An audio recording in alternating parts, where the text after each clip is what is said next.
morning. And without any further ado, I will now hand over to my colleague Mola Hunenyao to moderate the session.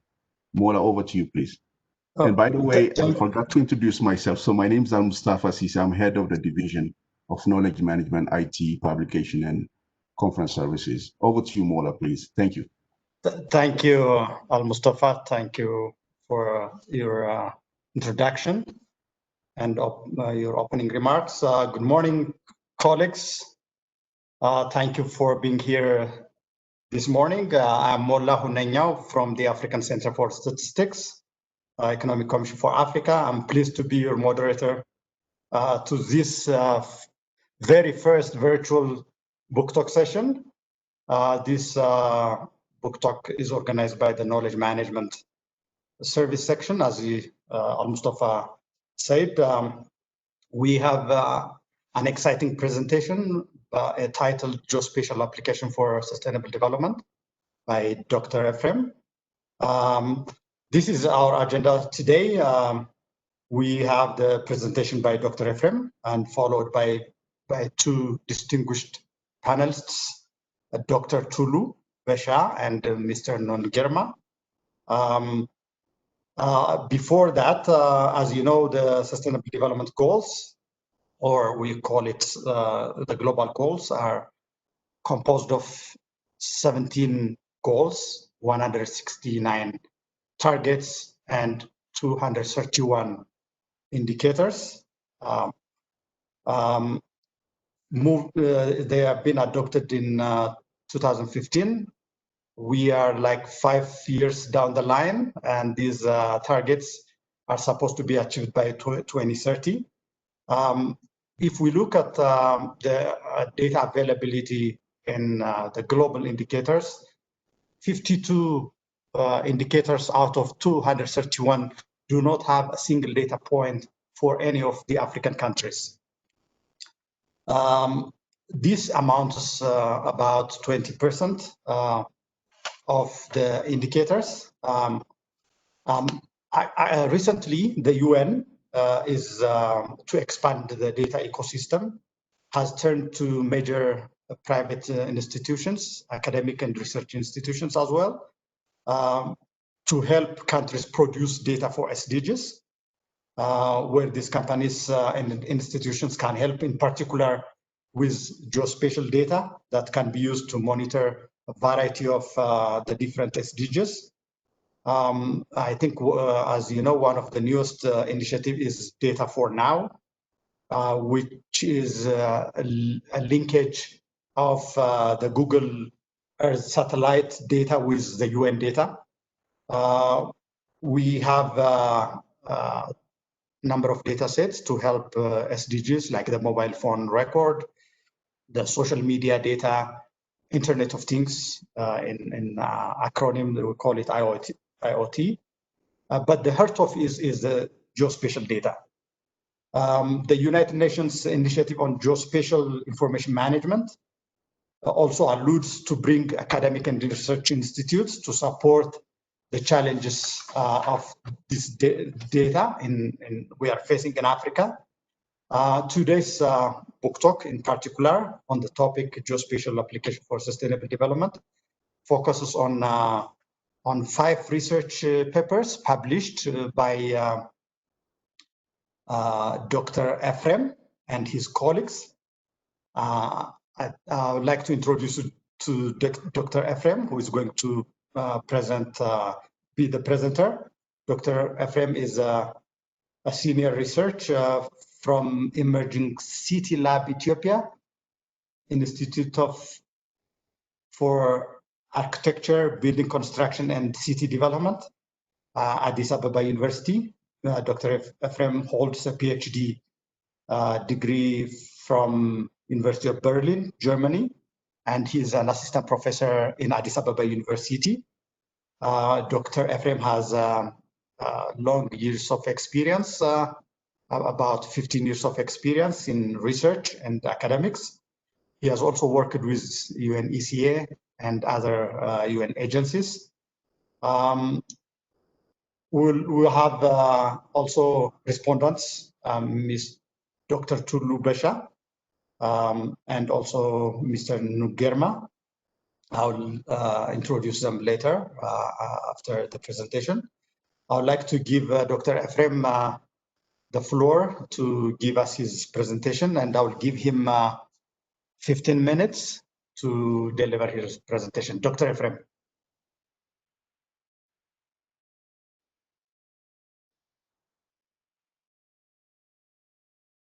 Dr. Ephraim, unmute yourself and deliver your presentation, please.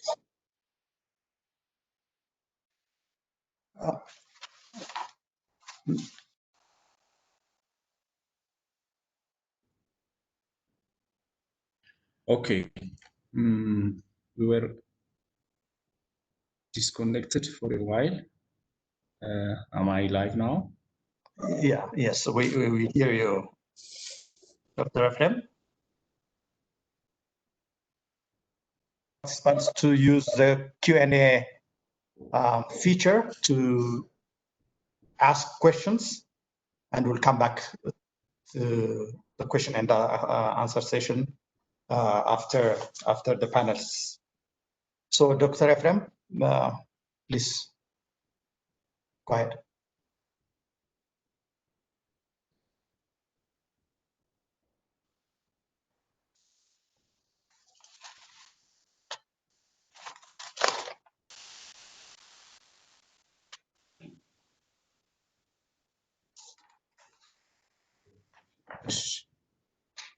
Dr. Ephraim, are you there?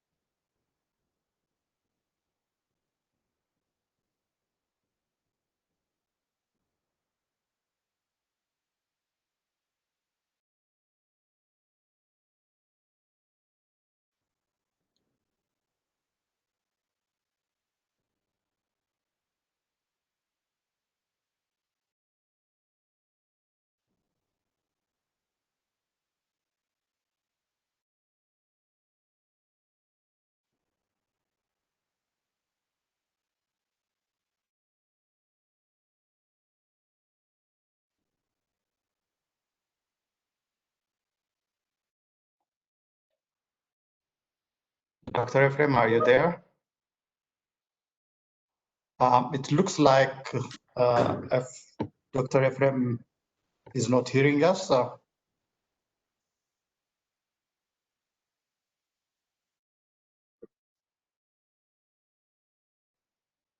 Colleagues, can you help to reconnect Dr. Ephraim?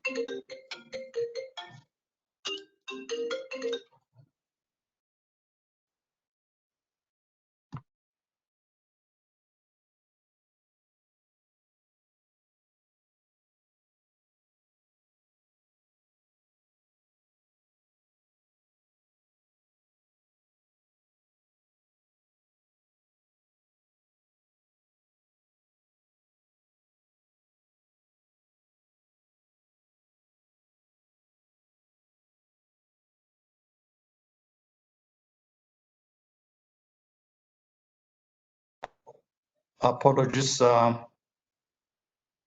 colleagues. We have connection issues with Dr. Ephraim. We are trying to bring him back. Give us a couple of minutes.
Do you hear me now? Yes, we can hear you, Efrem.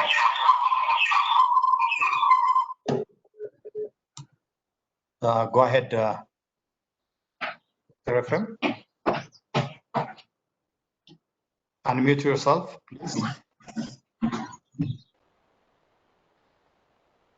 I would like to share my screen and the feature is not active here. Please ask the moderator to do it so.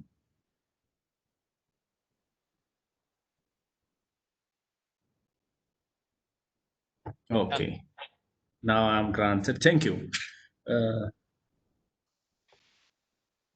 Thank you for the inconvenience. And now I'm starting my presentation.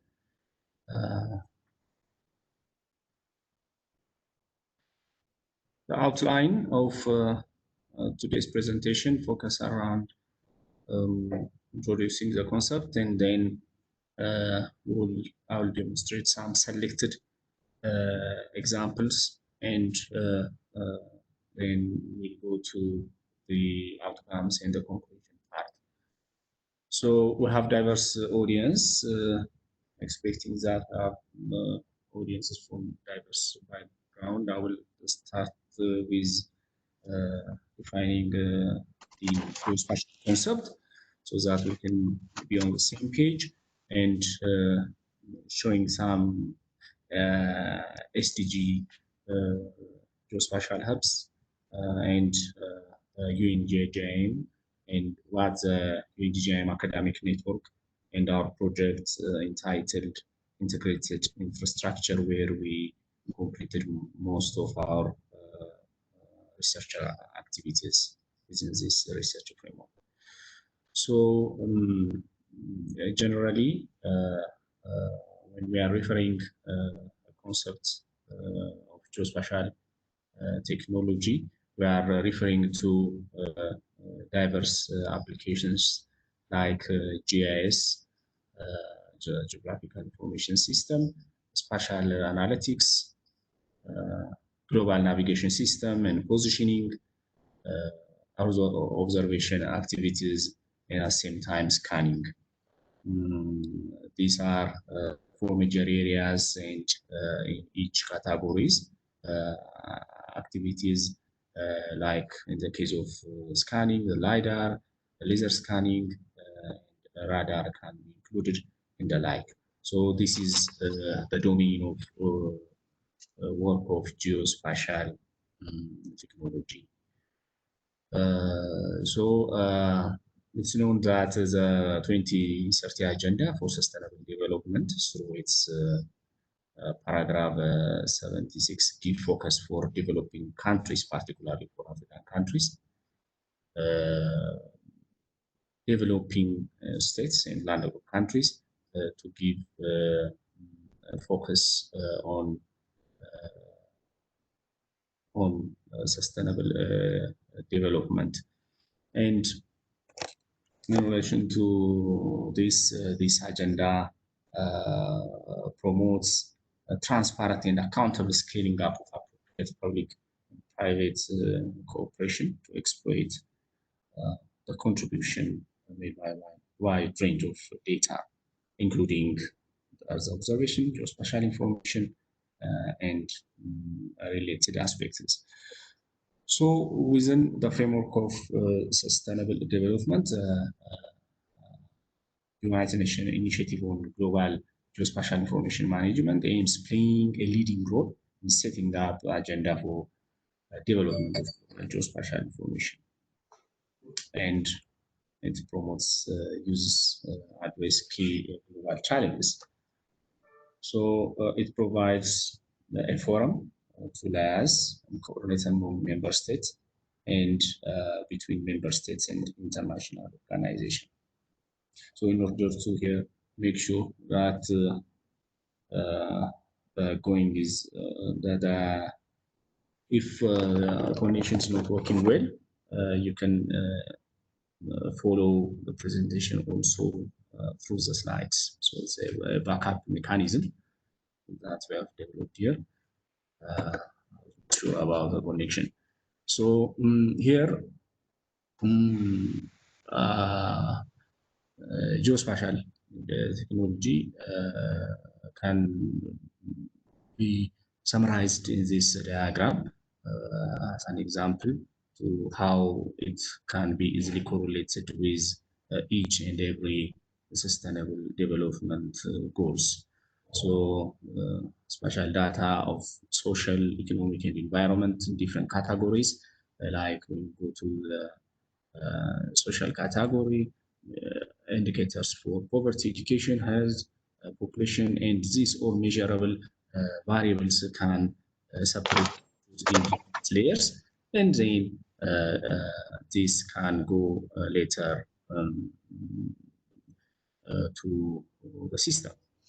There was an event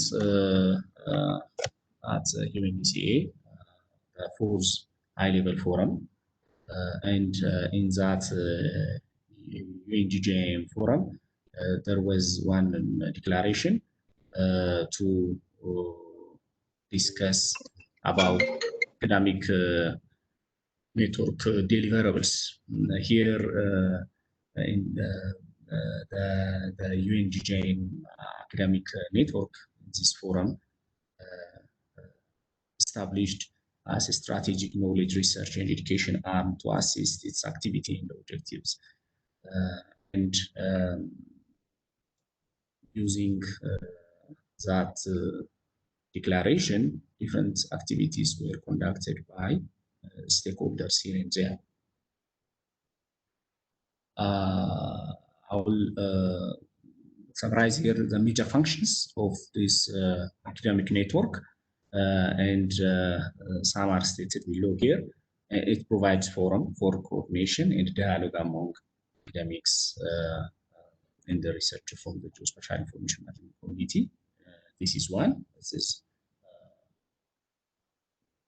provide forum for coordination, and at the same time, it provides a platform that is member countries for geospatial information technology training education can be done.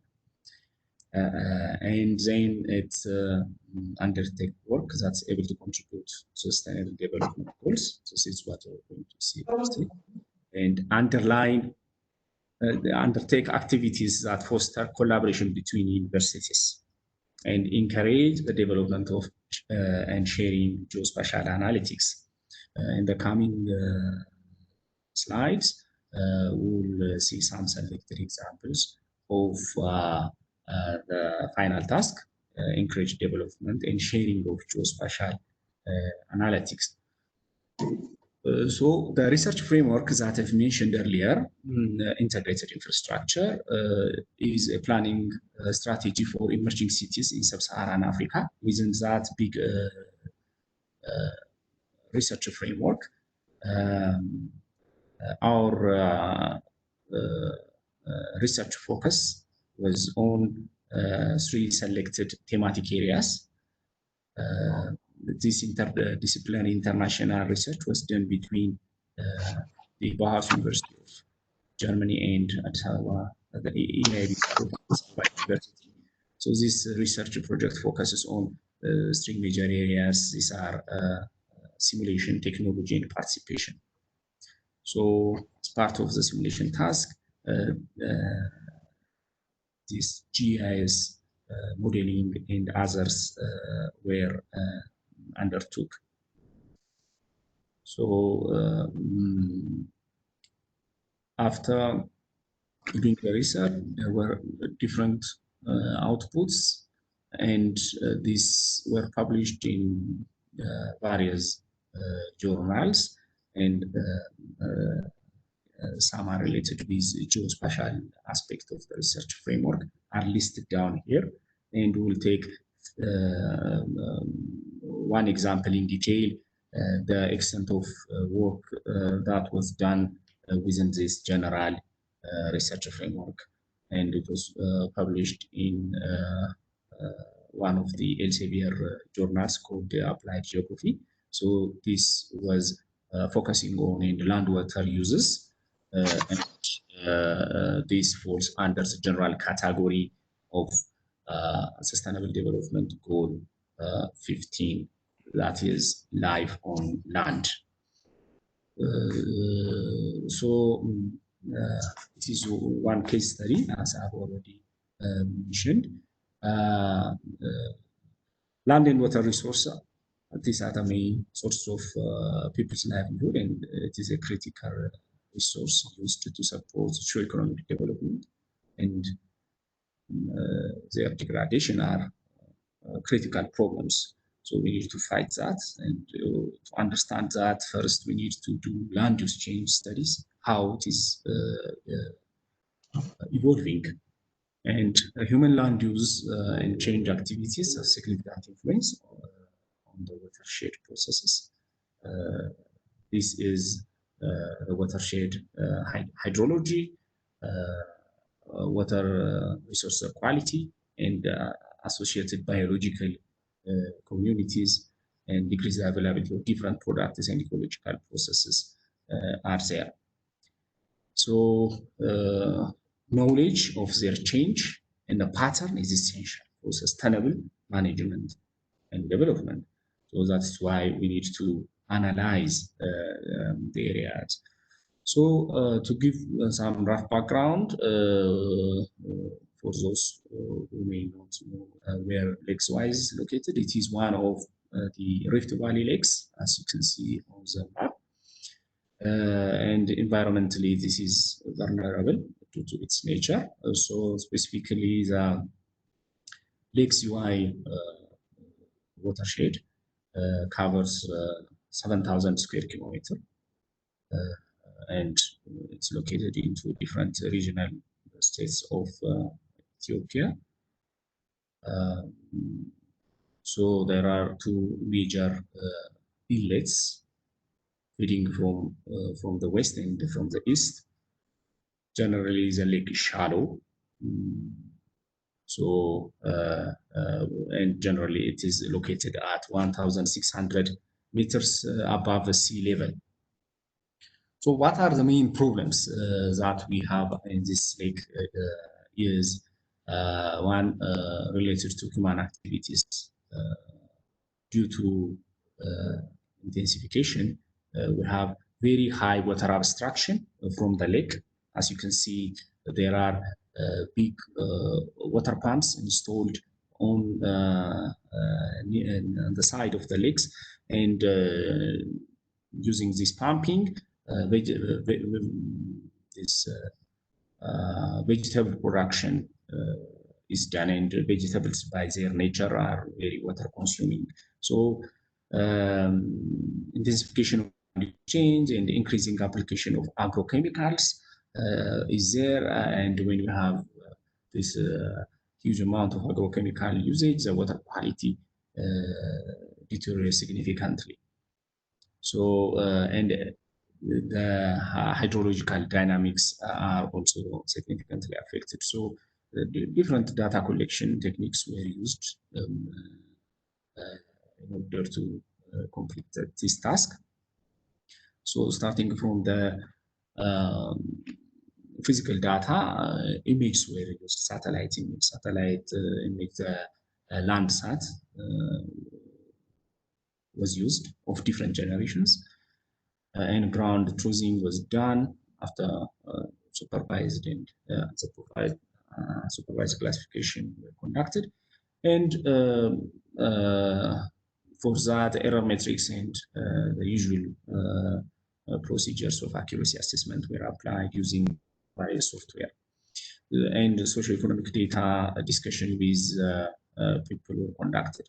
And after this result of this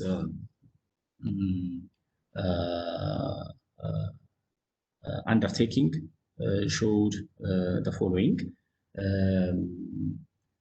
And in connection to these additional data sets that were used, the digital elevation model, the land cover, and weather data, and at the same time discharge from the rivers were also gathered. These are very useful to understand it.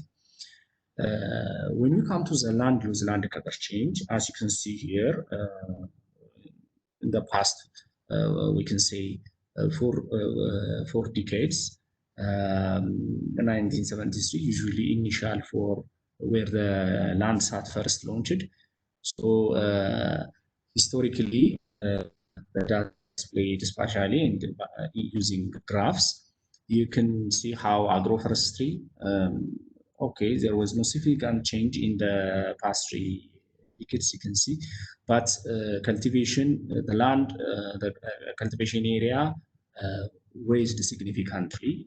You can see also in both sides of the rivers that the lake is agriculture or cultivation areas expanded significantly.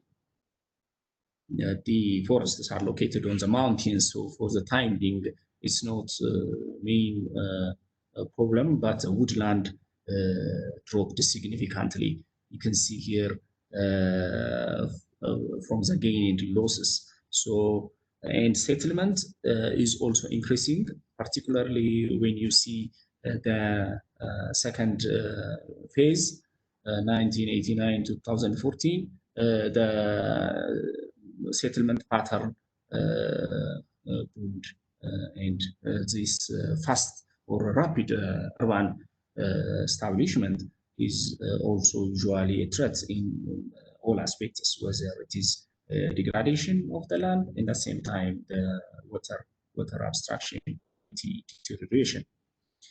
And soil and water also were assessed. Here we can see the elevation of the area. As you can see, both sides of extremes are highly elevated, up to 3,000 meters above sea level, and there is 1,500 meters elevation loss in 40 kilometers from east to west. So it means that the slope is very high in certain areas. In the heartland of both watershed, the slope is relatively good, but as you can see on the mountainside, the slope is high. So we need to, the model needs to understand all this, finally produces different result. Mean monthly evaporation is also considered for the model. This is mean monthly evapotranspiration of the lake itself. As you can see in July, during the rainy season, due to cloud cover, it drops very significantly. And this is verified for long years of data. It was going up and down, but due to cloud cover, evapotranspiration from the lake is low. But during this specific period,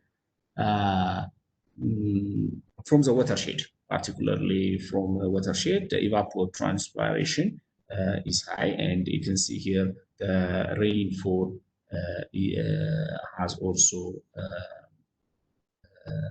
during the rainy season, June, July, August, you can see the amount of rainfall recorded. So, and the model, SWOT model, also what it needs in addition to this is the discharge, and these are also considered in the research to do calibration and validation for watersheds.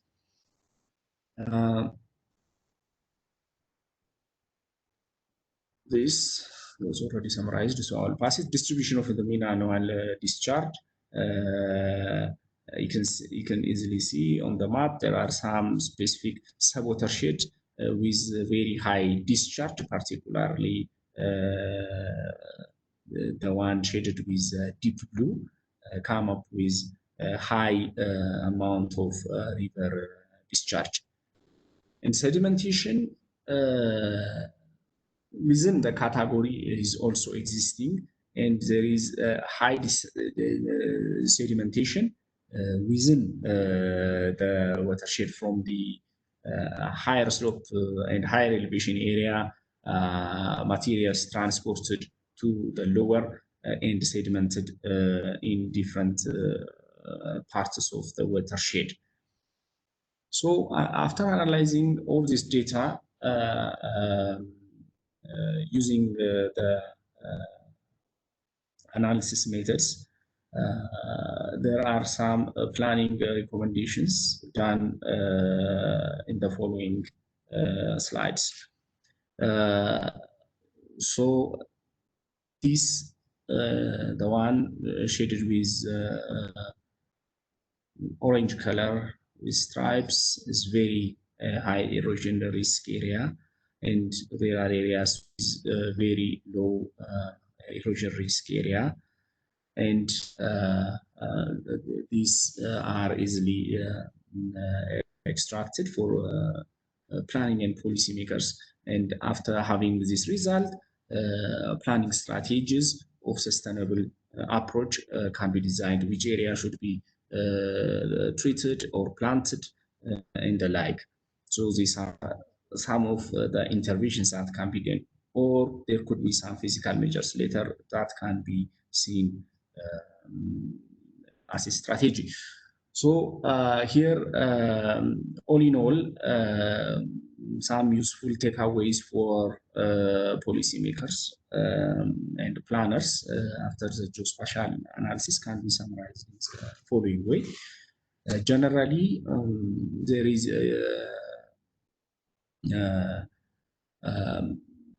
is need for regulation and inspection follow-up. There are government, these are things that should attract government concern. Stakeholder engagement is also important because there are various stakeholders. Some are agriculturalists, others are people who depend on the water for its fish resources. So there are various users of the water. So all stakeholders should come on board in order to have a proper management. Here, there needs to be a plan for integrated buffer zone plan, because the water significantly reduced its size due to high abstraction during the non-rainy periods. So there is annual fluctuation of the lake. So there is buffer zone when during the dry season the lake contracts, and as a result there is a buffer zone, and that buffer zone should be administrated very well because it can significantly affect the water quality and quantity as well in long term. So water efficient irrigation is also very useful. That can be take away for agriculturalists. Okay, this is one example. But as I have already said, there were different activities undertook under the general research framework. Another example here is dynamics of land change in a different area. This is very near to the capital. Addis Legdadi catchment is the main water source of Addis Ababa. So the watershed that supplies water to the reservoir is also highly affected by cultivation and human settlement in the higher slopes. And this is mainly done at the expense of grasslands and bare grounds. And following diagram shows how the land use was changed in the past from significantly less agricultural area to extensive agricultural area. When agriculture expands and settlement expanded, it affects heavily both the water quality and quantity. One, the reservoir capacity decrease, and second, different influences will be added to the reservoir. So that should be analyzed, and the separate study was done for the water quality part, and was published in Acta Ecologica Sinica. It's a good product. And here the surface water quality of the Legdari and Dirre catchment was analyzed using multivariate statistical analysis. So it shows which factors were very prominent among others based on the indicators collected from the collected sample. So this anthropology interferences like agricultural management system, industrial effluent, and municipal waste were there, and not only this, but also the natural sources through geological processes were contributory for this undertaking. So what was done, different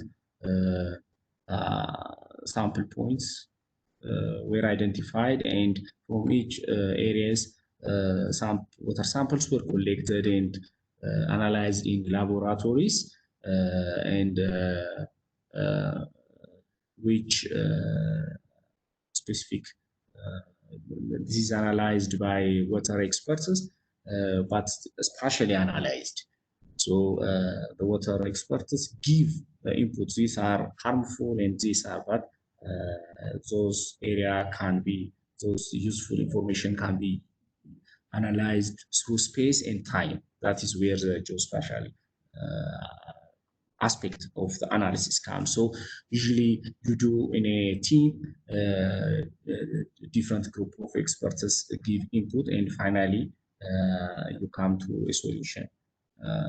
That is how things exist in the reality, and the different scientists should cooperate in a specific project. And another example was related to one of the Sustainable Development Goal 13 here in this case, is about climate change.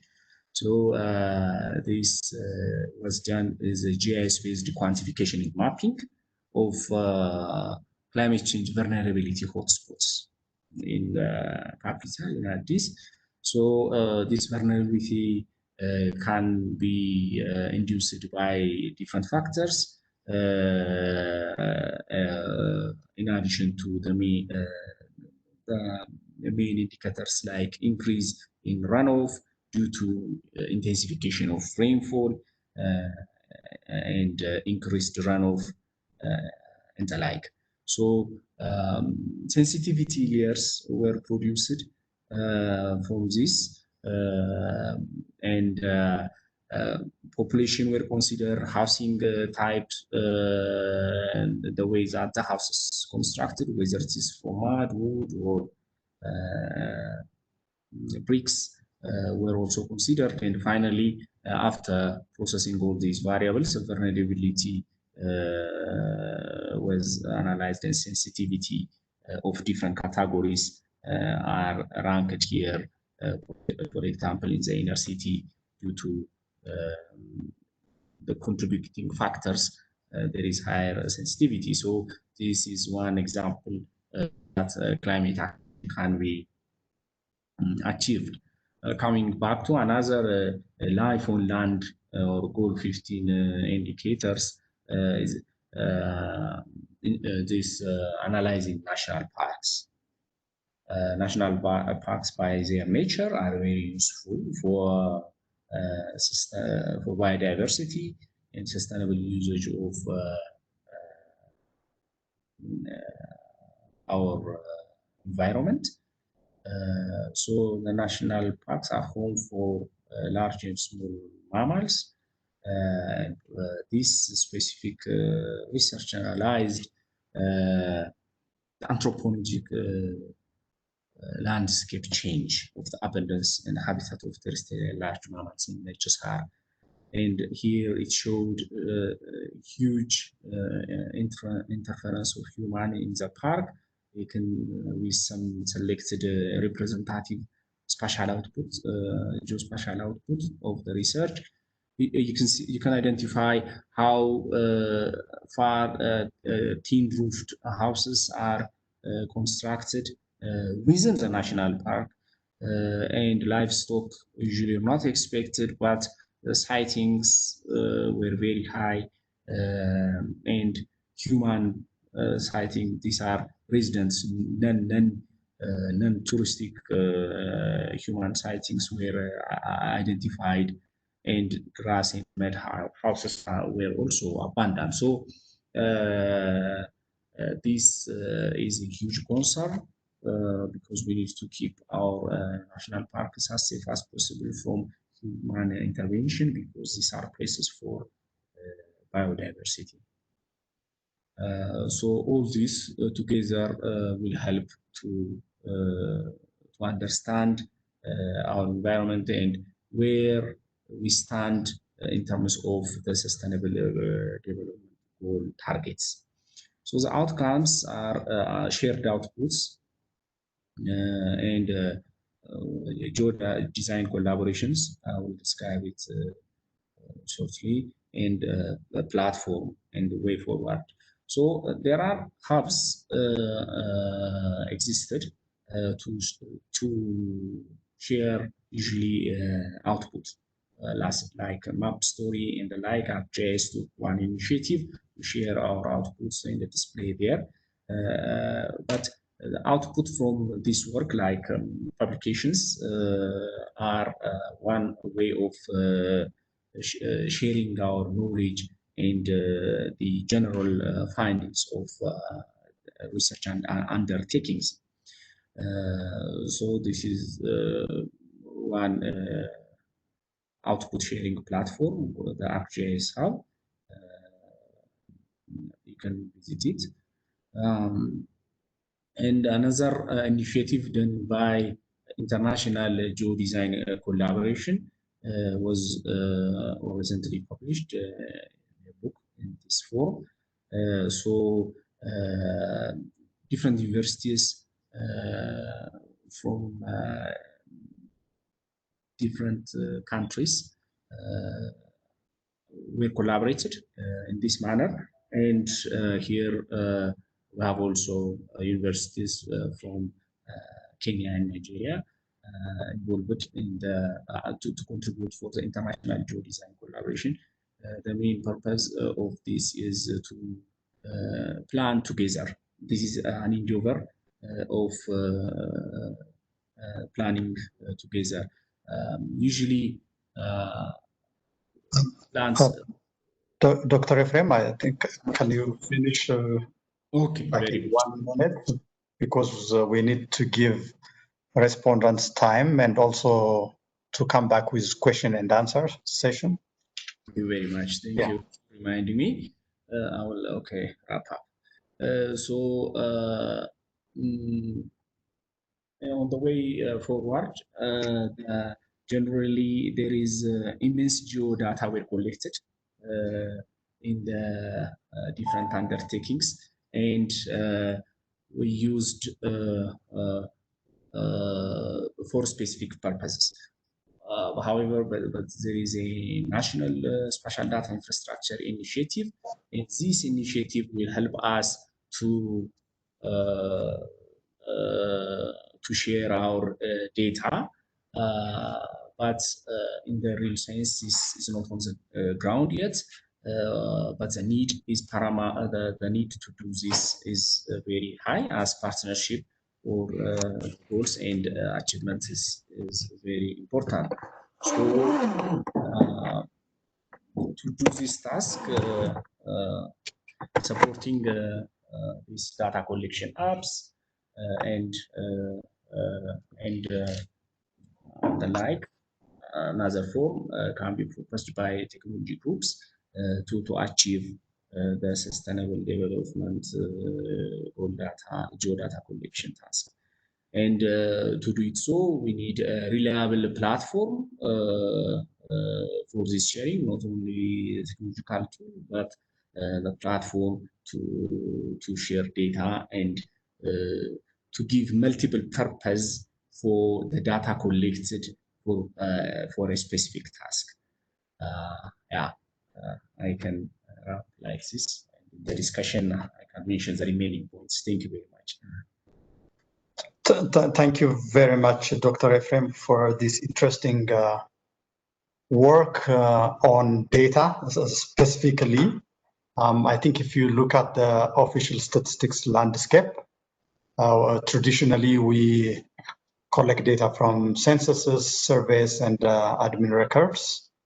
I think this brings a huge dimension to the official statistics ecosystem. I think through the African Data Revolution initiative, we are also trying to expand our data ecosystem, bringing academic and research institutes like this, and also civil society organizations and other development practitioners to bring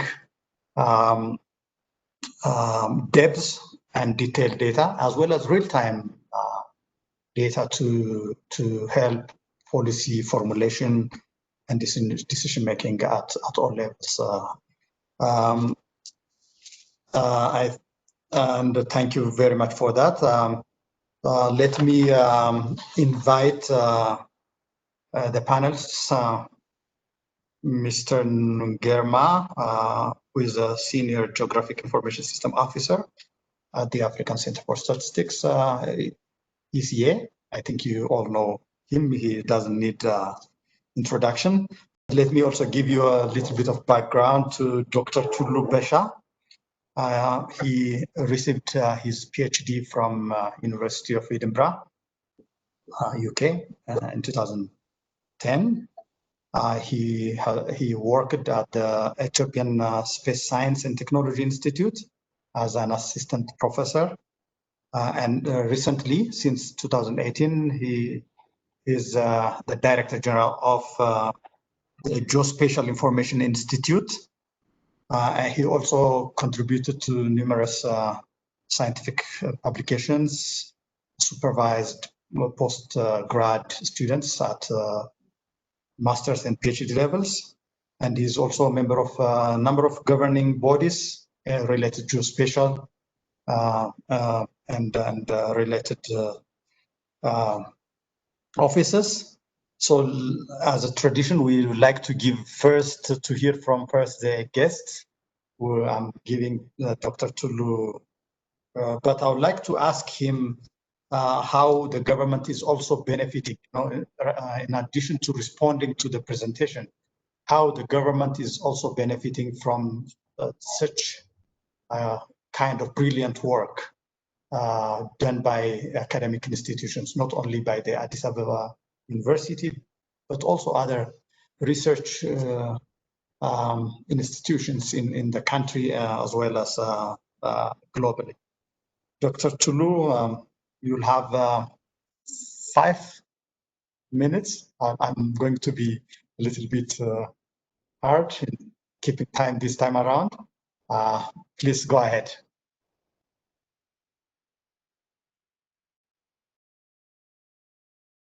Thank you very much, Mr. Chairman, for the invitation.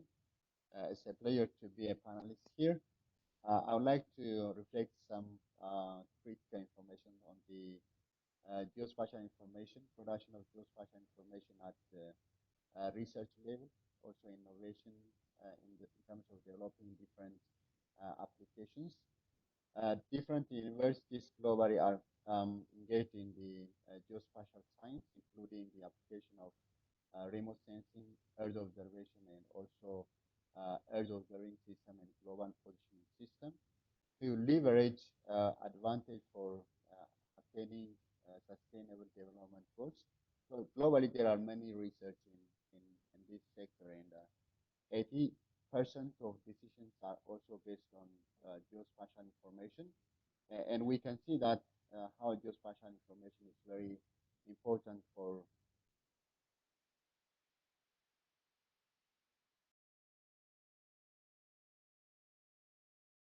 I'm not sure. Can you hear me? So it's also very useful for planning a perfect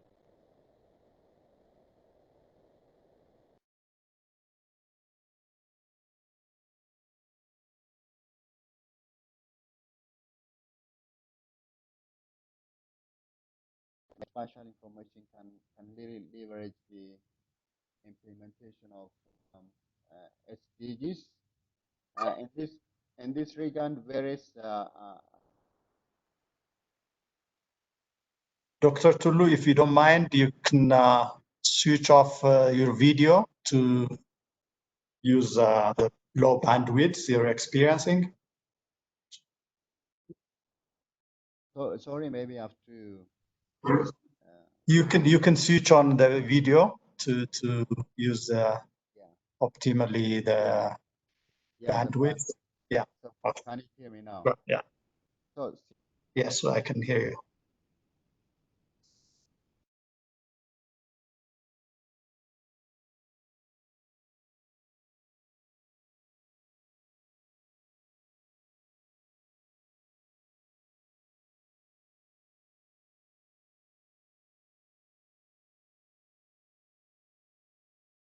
science and technology, and also the application from the sector has driven many SDG goals in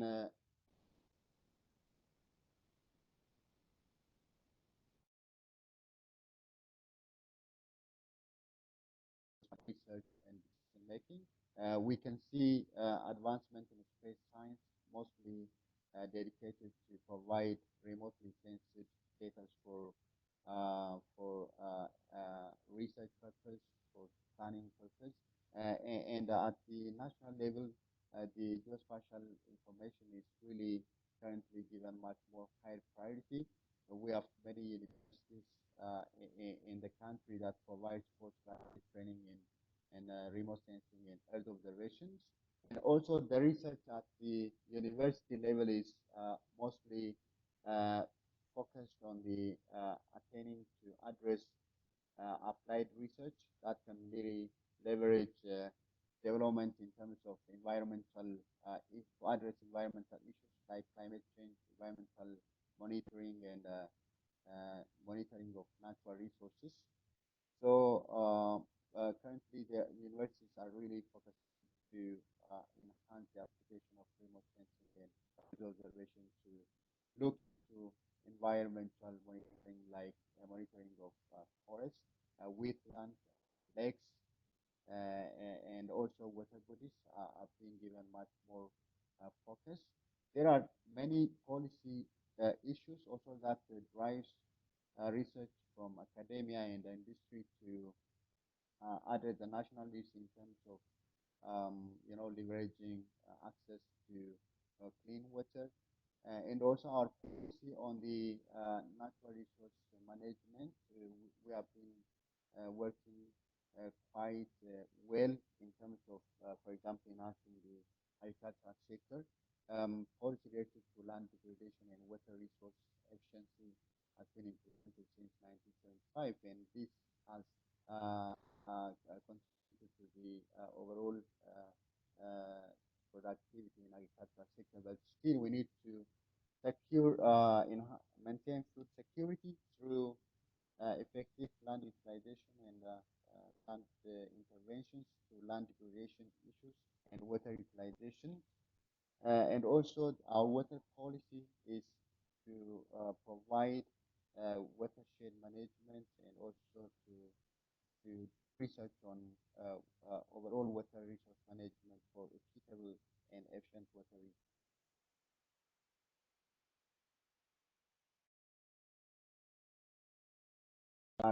Can be driven are actually expected to be addressed by Earth observation, and so there is a current initiative that is trying to create networking among academic institutions and research institutions and also key government organizations. Toward this, we are trying to develop a platform for data sharing, especially to create a cooperative and a strong partnership between academia and industry. So the industries can really have many sources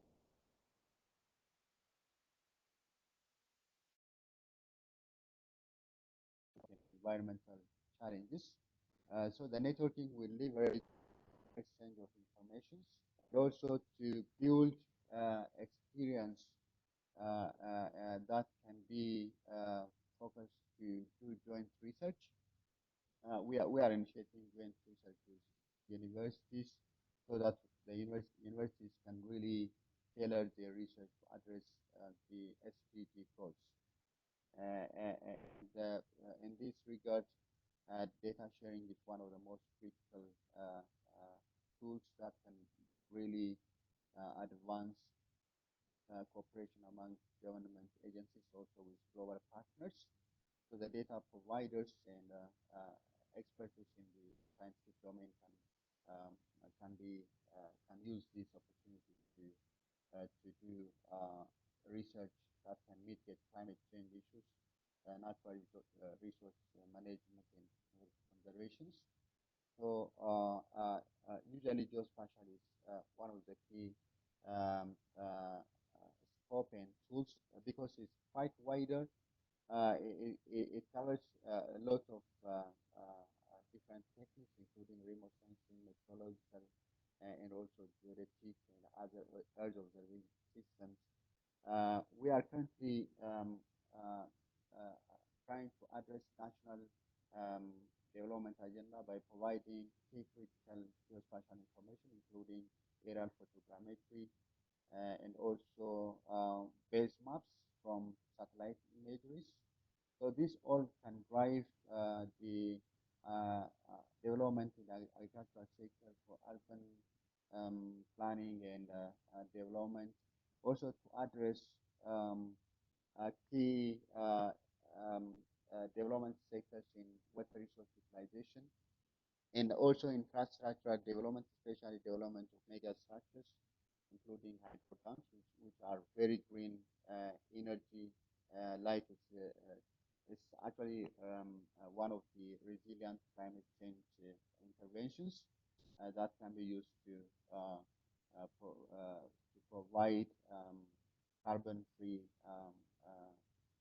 energy provision. So we provide critical information for road construction, railway construction, different mega projects. And currently, we are also working to leverage the value of geospatial data for digital economic transformation. The government of Ethiopia actually endorsed digital economic transformation strategy in September 2020. So the idea is to enable e-commerce, including postal service, and also to modernize logistics sector. In this regard, geospatial information is very critical. We have to develop accurate and up-to-date base maps. Also, we have to develop a street addressing platform, which we already started, and we are trying to reach to other actors, including universities and other partners, to provide a robust infrastructure that is for a living key geospatial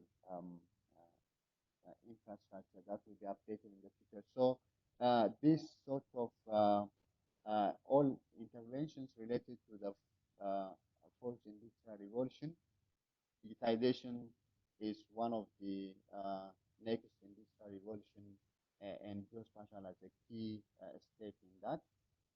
And I guess the overall now is a time to create a strong cooperation and partnership with among government agencies, including academia, industry, and the practice. And also we need to create a strong partnership with global community, global institutions. And this will, the academic networking will really help us to do something which we can change contribute better to the global community. So geospatial has a value in terms of time and space, so that we can create a strong and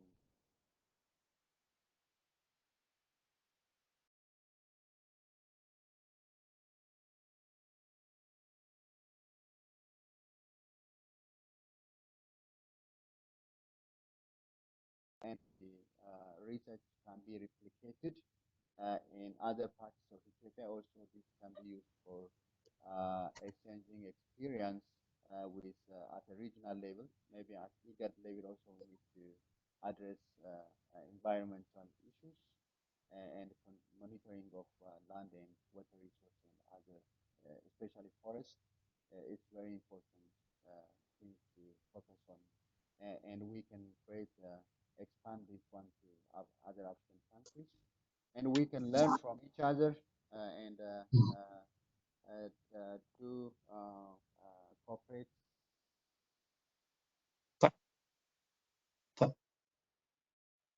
Are you done, Dr. Tulu?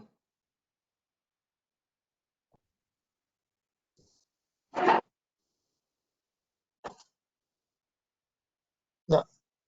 Thank you very much, Dr. Tulu. I think with your academic experience, I assume you would create a very strong linkage between the government offices and academia to bring this kind of work to the benefit of policy makers at the government level. Now I would like to invite Mr. Nungerma to respond again. Mr. Nungerma, I think we have this initiative of big data for official statistics, which has been there since 2014. The core of that initiative is to use geospatial data for official statistics to mitigate the challenges of data gaps, to help monitor particularly sustainable development goals.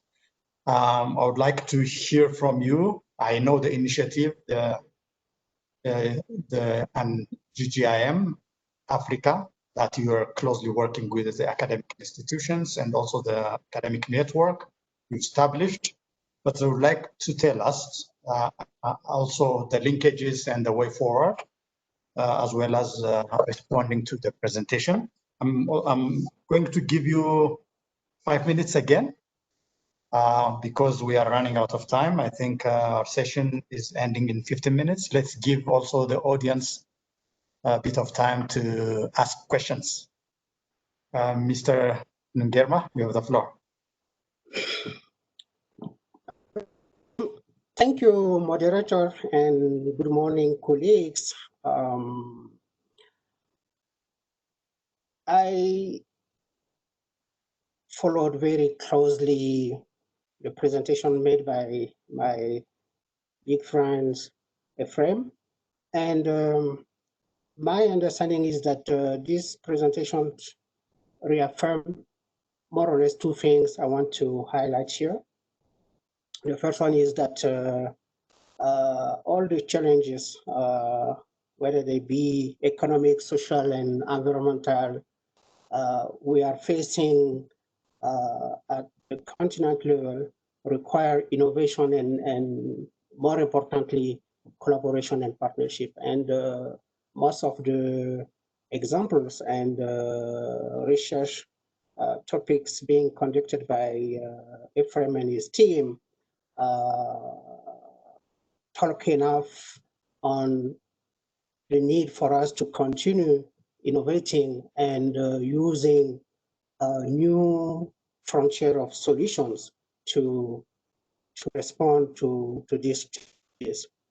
I also know that data and information are key enabler for policy, for development of policy, and of course, achieving the Sustainable Development Goals require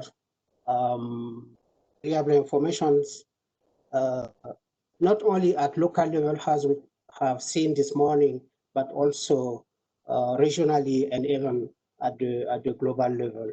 And my sense is that from what we have here, for some of the facts to be interpreted and understood so that we can link our goals to right decisions, we need to bring data, information, and services with one thing they have in common: location.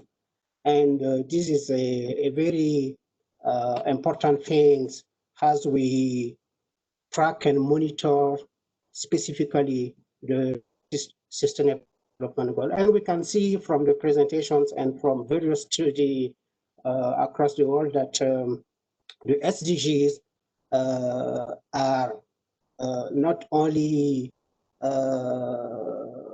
counting numbers or giving statistics, it's also geospatial, because as we said in our community, you cannot count what you cannot locate. And the current issue of the COVID-19 pandemic shows that where people are is more important than who they are. And geospatial and geography can be seen as the integrator that provide the content and context and help us translate data acquisition, processing, analysis and visualization into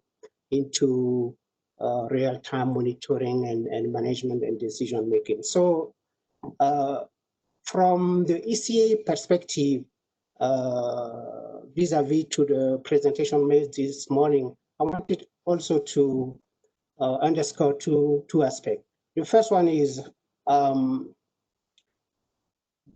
the governance and policy side.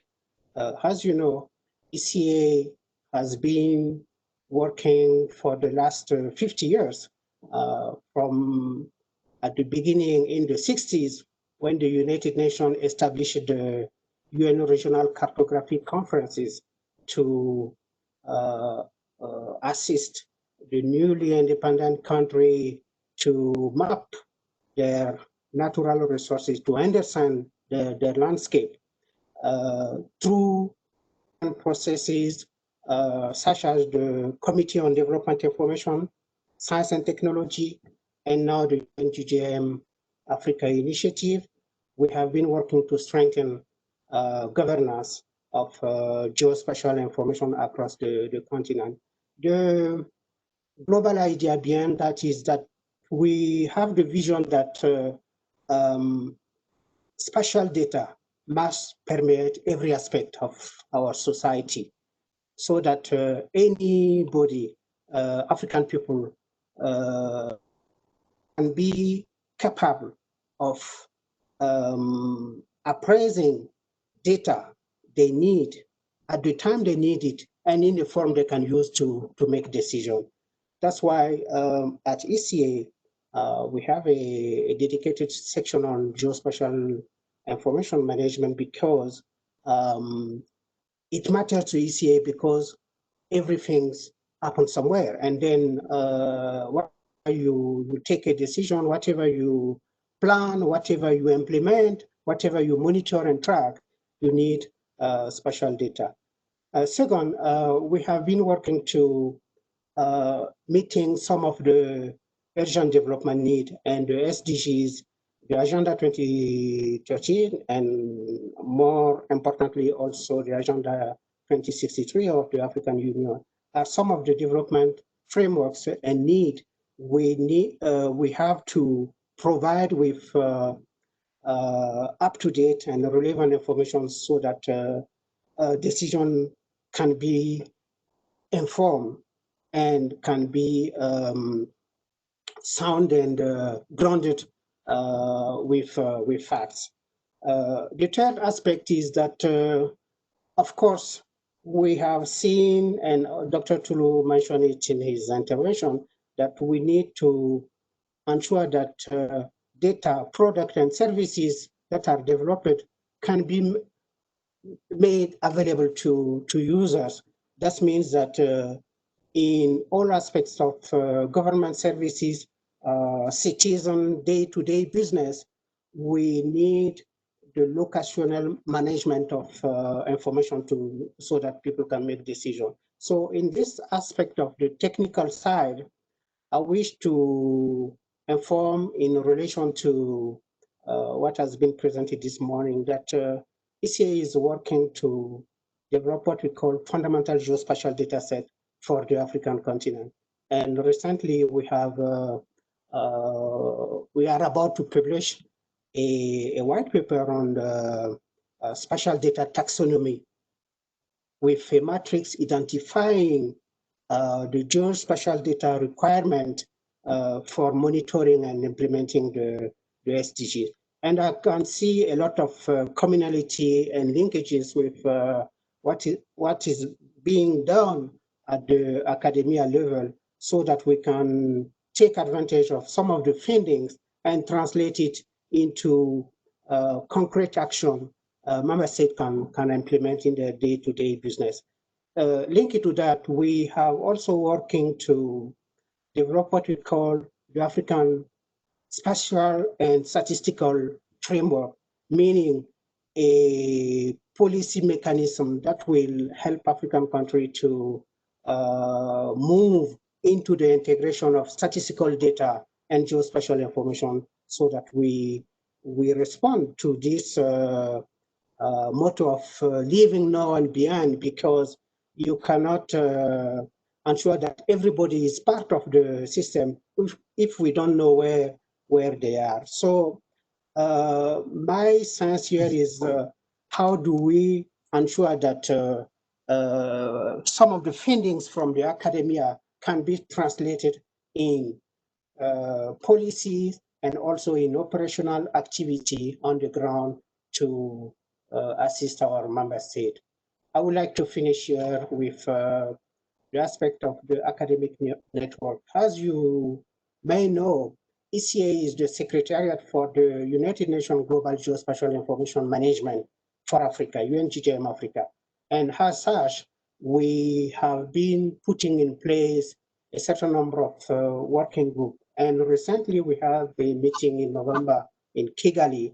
And one of the recommendations is that Africa, akin to the other region in the world, must also set up an academic network. So we are willing to further discuss with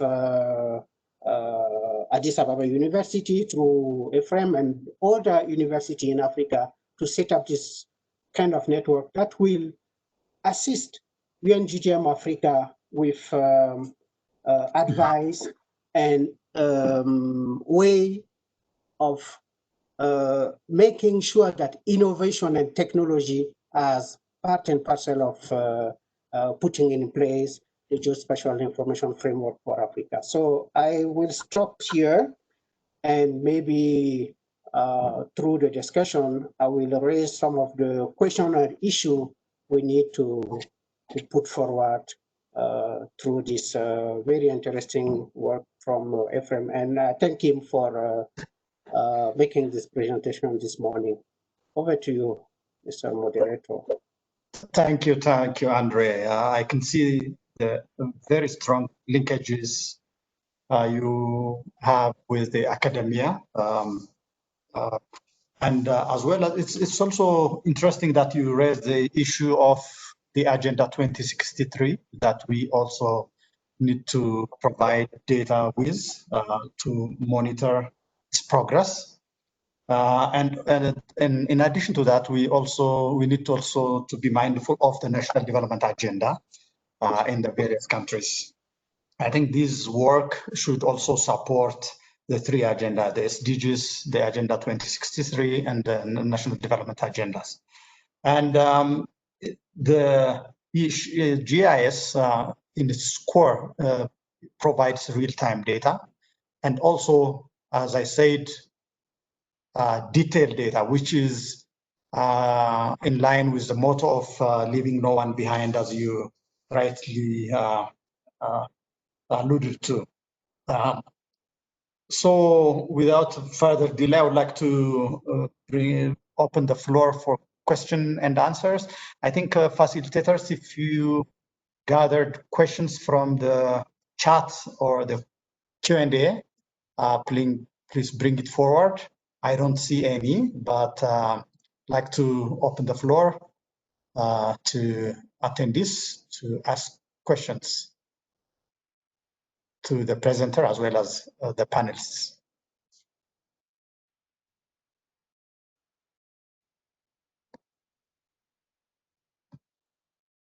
You can unmute yourself and speak.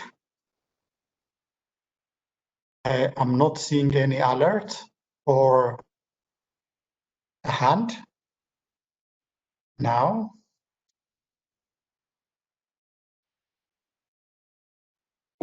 Is there any question from the floor?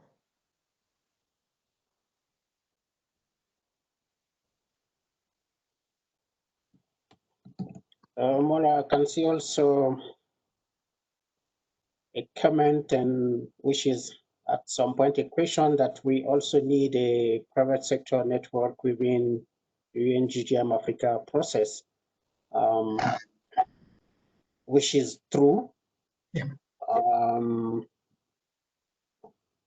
And that we are working to make this happen, we made a resolution in November this year to set up this private sector network, but with the COVID-19 crisis, we couldn't organize ourselves to engage with some of the private sector company across the continent so that they can come together and make it real. But it's some things on the table and in the agenda of the UNGGM Africa process. Thank you very much, Andre. I think, yeah, maybe in the absence of question from the floor, I would like to ask Dr. Ephraim and Dr. Tulu if you are working with the Central Statistical Agency of Ethiopia or the Ministry of Planning. I think they are in charge of providing data on SDGs for Ethiopia. If you are reaching to them and making your work available and also supporting to measure SDGs, we see that they have also challenges. They don't report to a number of indicators on SDGs. So if there is any engagement with the office, I would like to hear from. And also to the rest of Africa, because we are a regional institute, how are you going to make it continental and global? I know you've published your work on the various journals, but what is your engagement with at the global and regional level? Moderator, actually I am seeing one request for floor from the participants. So if Aman, if you can unmute, or Molla, if you can unmute upstairs to intervene. I don't know. Okay, I'm not seeing any alert, but Aman, can you help? Who is? Oh, is that Aster? Yes, please. Okay. Yes, Aster, please go ahead. You can also switch on your video so that we can see you.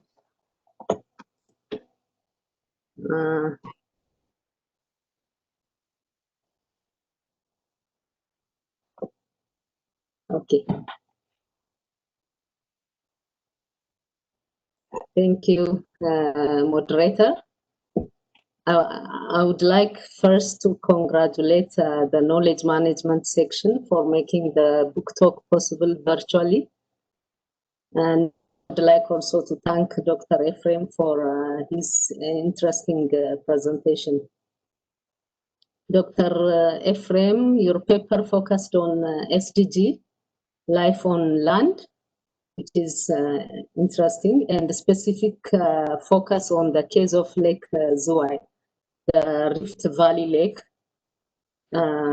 As we know, the Rift Valley lakes, including Zuai, Shala, Abijata, they are all facing almost same problem induced from human intervention. Water abstraction, pollution, and land use change, mainly converting the area into cultivated land. Your study is vital to understand the problem and recommend solution for policymakers. And I commend you on the work done so far. My comment or concern is just on the data, your data to see the change through time.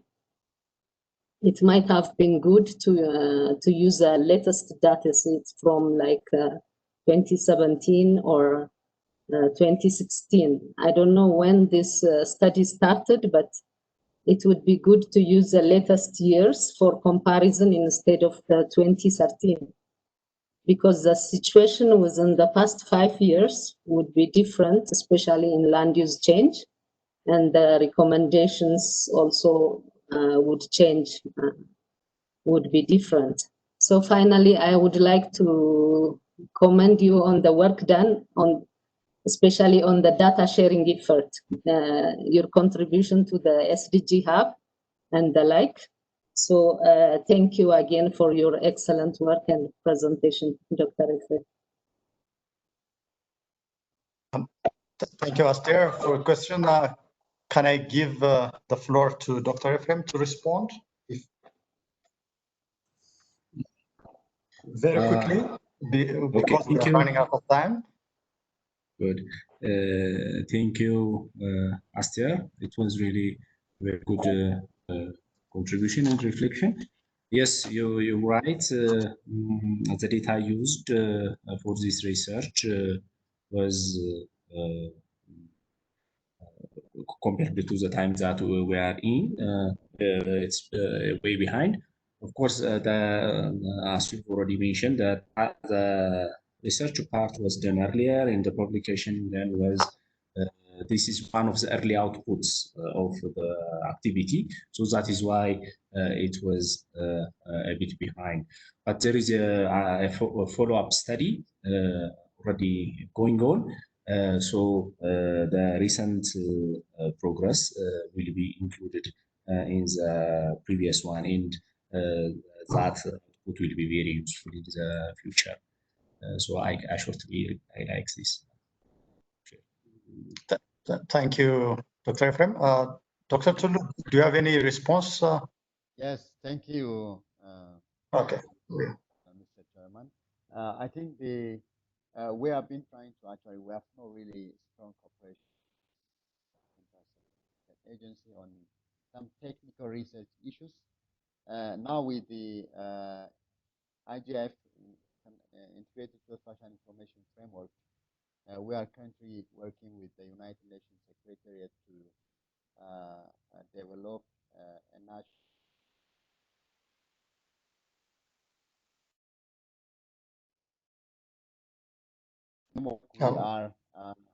we are working. We are also communicating with Central Statistical Agency to implement the integration of geospatial and statistical information in the within the framework of IGFI. So we are currently initiating a cooperative framework that can leverage connections between geospatial and statistical information. Also, we are approaching the Plan and Development Commission to mainly understand the national development priority agendas from different sectors. Also, we want to know the development corridors so that we can really realign our planning, our 10-year plan to meet the spatial data requirement from different line ministries, like from agricultural sector, from Ministry of Urban Development, for rural development, and also for in education, so that the national planning activities would be to be related to planning of geospatial information provision for the Yeah, thank you very much, Dr. Tulu. Is there any question from the floor? Facilitator, can you help me to identify if someone is asking for the floor? I don't see any from my screen. Neither do I. I don't see. Okay, so I think in that case, Mola, sorry, who is speaking? Just a question to Dr. Ephraim. Mm-hmm. Go ahead. Yes, some of the methods and techniques that have been utilized for the various studies are very good or show very good result in their area of interest. My question is there any means or any way of generalizing those study not only nationally at Ethiopia level, but even how to continentalize some of the findings of those studies that can be relevant for other country to appraise, to know, and maybe implement as a new way or a new data frontier to collect data that can help track and monitor the implementation of the SDGs. How can we generalize the techniques and the methods developed locally by these studies? Dr. Ephraim? Okay, thank you, Andre, for your question. On the way forward, that is also one very important thing that can undertake, and partly this is facilitated by, for example, the UNGGM Academic Network Initiative. Not only the data and the output, but also the methods can be shared. And that is a very important point to start collaboration.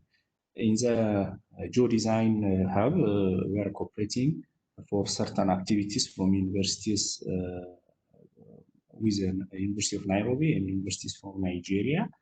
And the whole idea is particularly if the data is collected in a manner that all stakeholders can benefit out of it. This cooperation can be definitely easily done in the future. So the usual trend is to establish team or among service, but these days even global funds coming from the European Union in the form of code urge countries to cooperate. So it gives also higher points from international financiers. This collaboration is key. So we're happy to do that, and technology is now aligned. One of even the advantage of this great crisis is to arrange our service in the form of cooperation. So now even very far places are becoming very near, because we are used to these platforms. The sessions that we have currently now or the kind of platform already existing can be used to the maximum level when this crisis is happening. So definitely in the future, this will be our area of focus for the second and the third phase of the SDG, the five years. Yeah.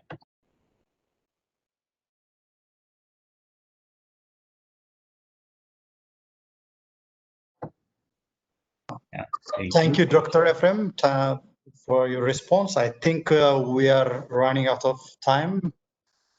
We need to wrap up here in the absence of any burning question from the floor. I would like to, I don't know, facilitator can help me on this. Yeah. If there is an evaluation that you run at the end of a particular book talk, if in the absence of that, I would like to ask attendees to, if you don't mind, to give 0 to 5, you know, as a statistician, measurement is in my blood, so I'd like to see the outcome of the perception of the session you have on the presentation as well as on the responses. So you can maybe give 0 to 5, 5 being the excellent, 0 being poor. But before that, I would like to thank Andre to bringing the academia to the work here, to the attention of ECA top management. I'd like to thank the Knowledge Management Service for organizing this kind of events regularly. I'd like to thank the presenter, Dr. Ephraim, for his excellent work on the topics, and also Dr. Tulu for your response and also your engagement with the government, various government offices, and also Mr. Ngerma, and also the attendees. So with that, let's end the session, and if there is no any other announcement from the facilitator, I would like to adjourn the session.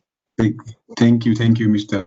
Director, my colleague Mola, and thank you, everybody. I would like to give my chief, Irene, just to say a few words in closing, and also as indicated by the moderator, we really would like to hear from you.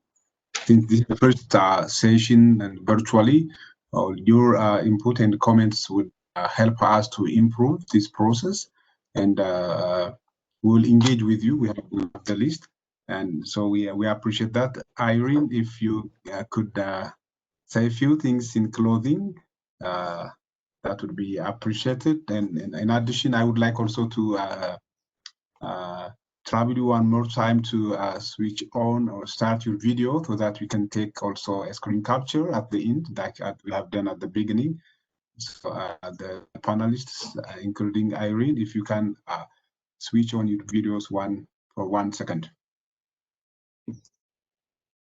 Okay. 1. Are you including the attendees as well, or only the panel? I think that the way it was configured is for the panelists to have access to these buttons. But next time, I think we can improve on that. Okay, thank you. Panelists, okay, can you switch on, Ephraim? Can you switch on your video? Yeah, Aster, you can also switch.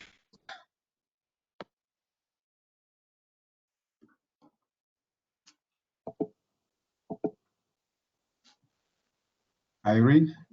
Irene, we don't see you.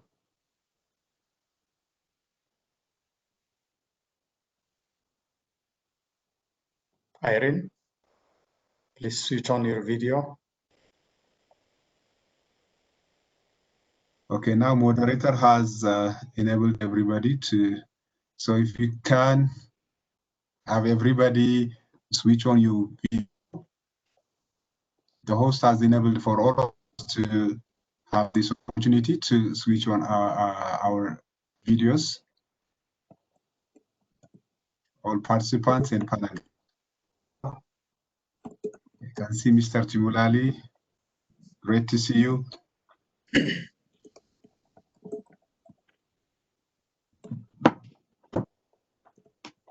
Irene, you can unmute and say a few words to.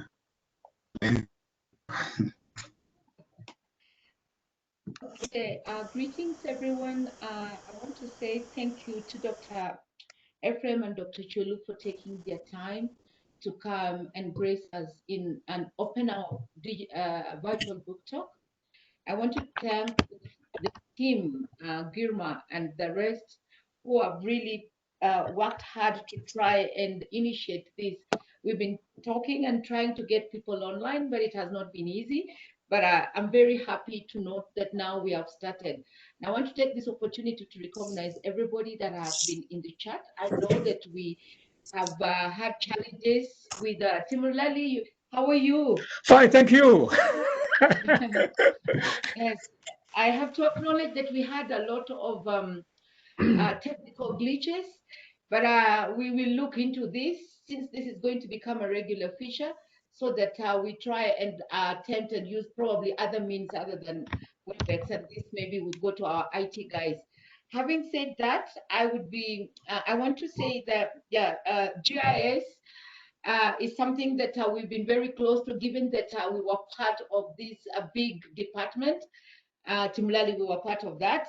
And here in the library, we do have a huge, huge collection of historical maps, which I have been looking forward and and hoping that we can try and put them in a digital format, because like Dr. Ephraim was talking about, and what there is need to see the historical and the present. And this can only happen if you are able to, as he said, to actually review this data over time. So this is something I just wanted to push through. And with that, I want to say really, really thank you for all the participants, and most importantly, for the panel, Mola and SES, our dear colleagues. Thank you so much for taking your time to join us to make this a great success. Thank you, and thank you, Girma and team. Thank you, Irene. I think that ends today's session. Hope to see you soon. Bye-bye.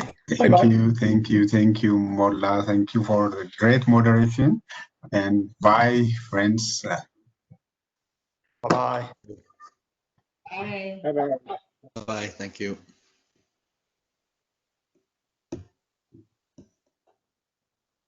Thank you, Emmanuel. Thank you and bye. Thank you. Thank you. Also, we acknowledge colleague and friend Yamis Raj from UNISA.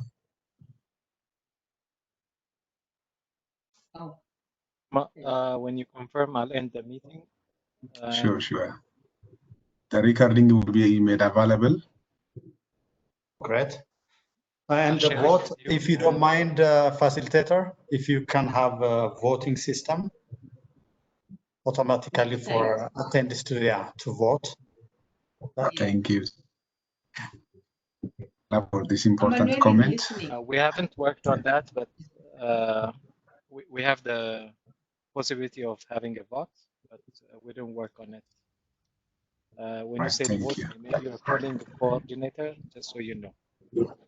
Sorry, I just missed the presentation. If it is possible, allow us to get the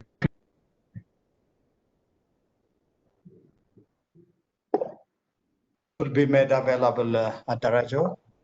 Thank you, sir. I'm very sorry because of connection problem. I'm sorry. I know.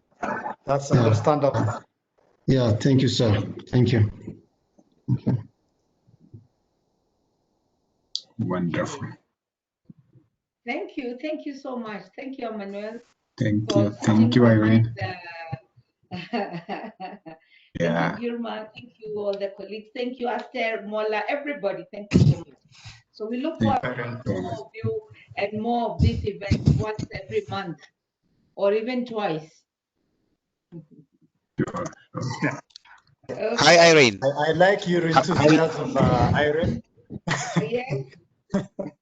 I like your enthusiasm. And yeah, I think once in a month is fine. Yes. Because yeah, we have a lot of meetings these days. Yeah. But you know, this is a knowledge institution, and Yes. if we were thinking that we want to be producing publications that needs to go to Elsevier, this is the forum and the space where to actually be able to do this. So very true. Yeah. Okay. Thank you so much, and Thank have you. a I'm lovely leaving. day. Bye-bye. Thank you. Thank you. Well done. It's really Manuel. All right. Okay. Thank you. Thank you, colleagues. Really appreciate it. Thank you, Aster. Thank you. Well done. Good. Okay. Thank you, Malke. All right, Girmish. Ciao. Bye-bye. Have a nice weekend. Okay. You too. Thank you. Thank you.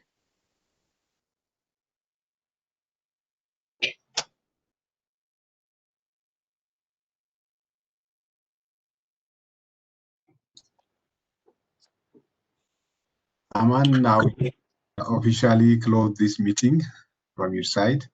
Thank you very much. Really appreciate it.